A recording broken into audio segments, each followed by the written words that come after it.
आगे बढ़ते हैं। इलाज बैरून मुल्क ही मुमकिन है। नवाज शरीफ ने फिर अदालत से रुजू कर लिया है। तिब्बी बुनियादों पर जमानत के लिए इस्लामाबाद हाई कोर्ट में दरखास्त दायर कर दी। गैर मुल्की डॉक्टर्स और मेडिकल बोर्ड की रिपोर्ट्स भी मुंसलिक हो गई हैं। ख्वाजा हारिस ने मौक़िफ़ अपनाया है कि उनके मौक्किल दिल की शरियानों के आरिज़े में मुब्तला हैं। नवाज शरीफ चाहते हैं उनका इलाज बैरून मुल्क उन्हीं डॉक्टर से कराया जाए जिनसे वो मुतमईन हैं।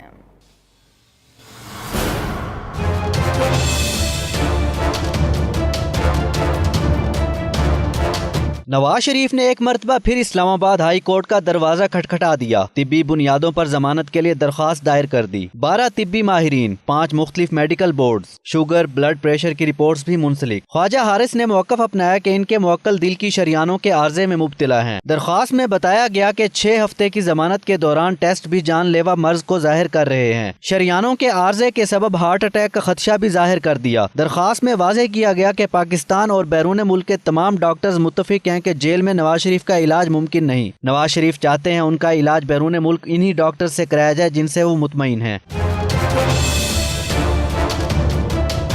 नवाज शरीफ ने अपनी दरख्वास्त में मौक़िफ़ अख्तियार किया कि वो बीमार अहलिया को लंदन छोड़ कर आए और जेल में ही अहलिया के इंतकाल की खबर मिली। सियासी मुखालफिन प्रोपेगेंडा कर रहे हैं कि बैरून मुल्क इलाज NRO लेने की कोशिश है। सजा मुअत्तली की दरख्वास्त को NRO कहना तौहीन अदालत के जुमरे में आता है। अगर सजा मुअत्तल की गई तो इससे प्रोसिक्यूशन के केस पर कोई फर्क नहीं पड़ेगा।